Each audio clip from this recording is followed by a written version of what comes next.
So we begin Unit 5 of the course, and here we're going to restrict our attention to the very notion of representation itself. Representation has been a vexed topic within cognitive science, but the problems that attend representation spill over into all modeling exercises, and they are central really to scientific discourse. So we need to stand back a little bit and consider first the very notion of representation. In our models, we're using an awful lot of numbers. We use numbers as inputs, and we use numbers as outputs. Now, contemporary discourse tends to gloss over a lot of the potential pitfalls that lie here, because we take our inputs as coming from a data set, and data are assumed to be facts. This is a problem. Data are, in fact, in this case, nothing more than numbers that we have selected in order better to understand a given problem domain. Outputs, likewise, are merely numbers which we must interpret in order to come back, as it were, to our problem domain. At any point in time, we might be asked, what does this pattern stand for? We're asking, in other words, about some kind of a relationship of correspondence between numbers and the world. In the case of our input patterns and our output patterns, we will usually try, indeed have to be, explicit about this relationship of correspondence. Whereas if we go down to a lower level and ask about individual numbers within a neural network, with some exceptions, we will have great difficulty in saying what any individual number stands for. And it has been my burning concern in this course throughout to emphasize that networks are nothing but a bunch of sums that take numbers and generate numbers. All the interpretation of those numbers, all the correspondences, as it were, between patterns, numbers, vectors, and anything in the world, is our business, lies in the human domain and not in the model domain. Now, we've noted, of course, that neural network research has been inspired to a great degree by some thoughts and interpretations of brains and nervous systems. We have emphasized that the simplicity of the models we're using does not allow us to consider these really as having any principled relationship to brains anymore. There has been a great deal of philosophical discussion about the notion of representation as it features in human cognition.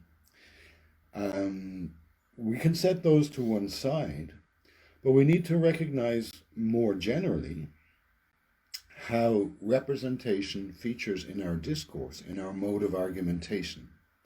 For these models are going to be used in scientific argumentation in considering real-life domains, such as the domain of human learning and development.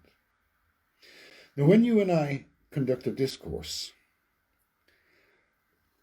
when we talk about something, we must introduce words that stand in some correspondence to elements in the domain.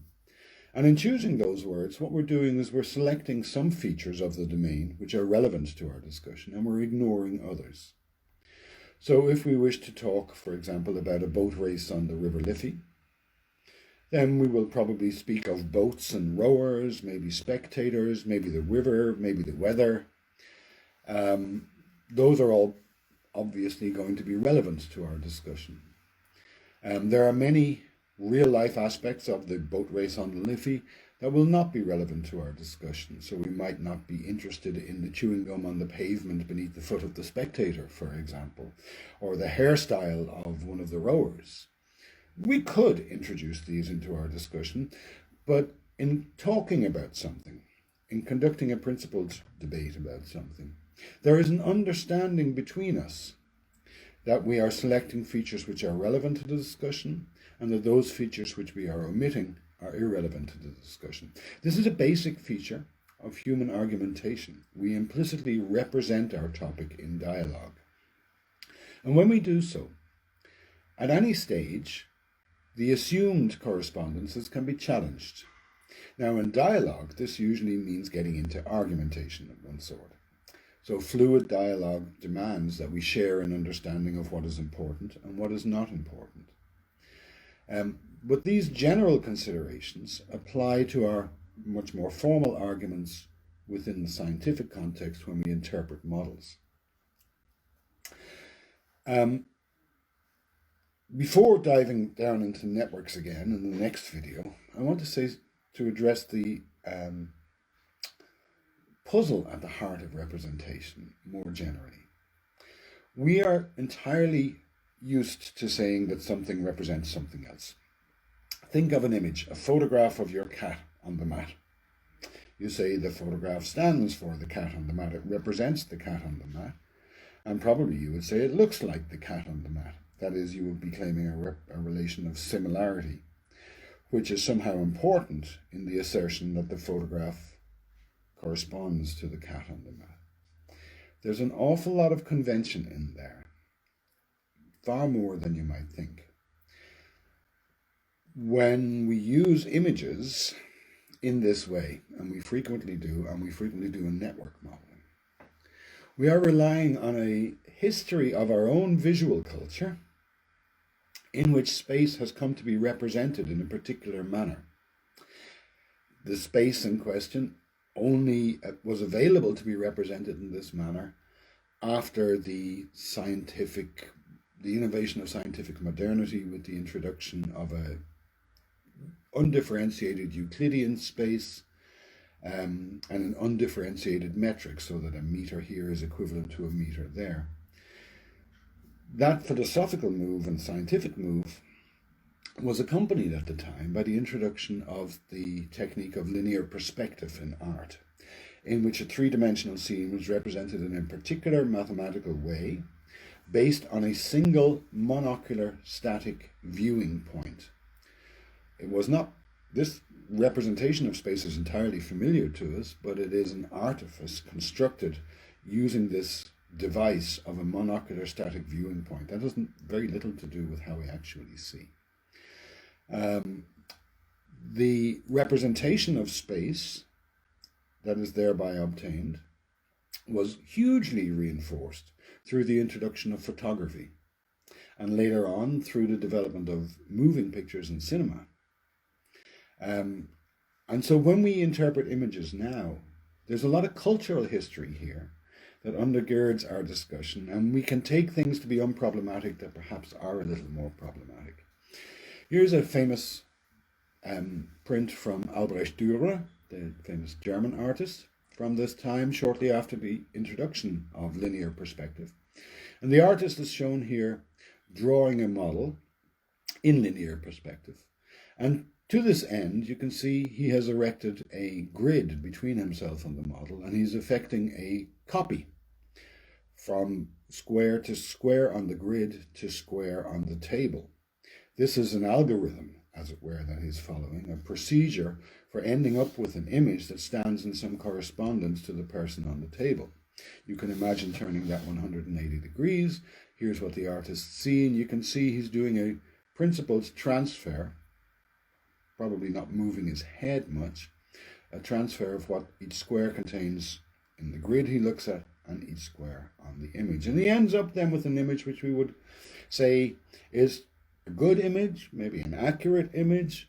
We would say it looks like what he was looking at. But this notion of looks like contains buried with it a conflation of the notions of similarity or resemblance and representation, which is standing for.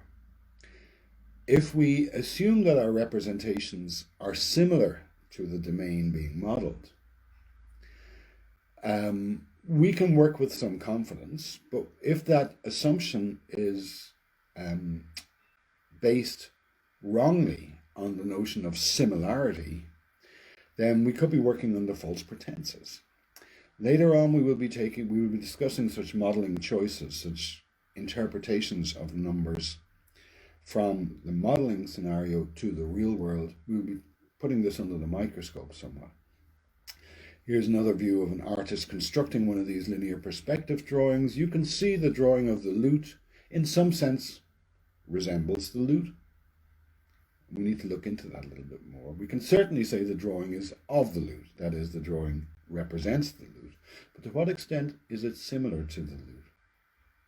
Well, there's a very good philosopher on this topic called Nelson Goodman. And in his book, Languages of Art, he unpacks this confusion of the notions of similarity and representation very, very well. And there are pitfalls here for modelers at every stage. Representation means standing for, corresponding to. And we may choose to say this number corresponds to this cat. Similarity is very, very different. We would never say this number is similar to this cat. And yet we confuse the two all the time. So here's a quote from Nelson Goodman. An object resembles itself to the maximum degree, but it rarely represents itself. So a banana is indistinguishable from itself. It's identical in every respect, but we wouldn't say the banana represents itself because we haven't introduced that gap. Resemblance, unlike representation, is reflexive. So if one thing represents another, then as one thing resembles another, then the other resembles the first. This is not the case with representation. My photograph may resemble the scene from a particular viewpoint on the beach last summer, but the beach last summer does not resemble my photograph. Or as he puts it, a Constable painting of Marlborough Castle is more like any other picture than it is like the castle. So if we have two pictures, look, they're rectangles, they've got paint on them, they're about this size. Neither of them looks like a castle, but based on purely physical qualities we might measure, a painting of the castle is more like another painting of something completely different than it is like the castle. Yet it represents the castle and it doesn't represent the other picture, not even a closest copy. So the Dura example is very helpful because it draws our attention to the degree of care, artifice, and principle that underlies the construction of this particular very familiar representation, perspectival drawing. And it makes it clear that the relationship of the resulting image to what it corresponds to in the world is complex and requires consideration of the artifice used to construct the image and is not simply based on similarity. In dialogue, when we're talking, for example, about that boat race, we don't question such things normally. We assume that the things we're talking of simply exist.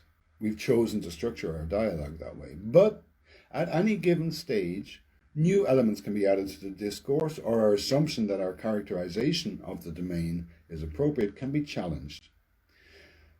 In discourse, this just leads to normal argumentation. In scientific modeling, we must be very aware of this.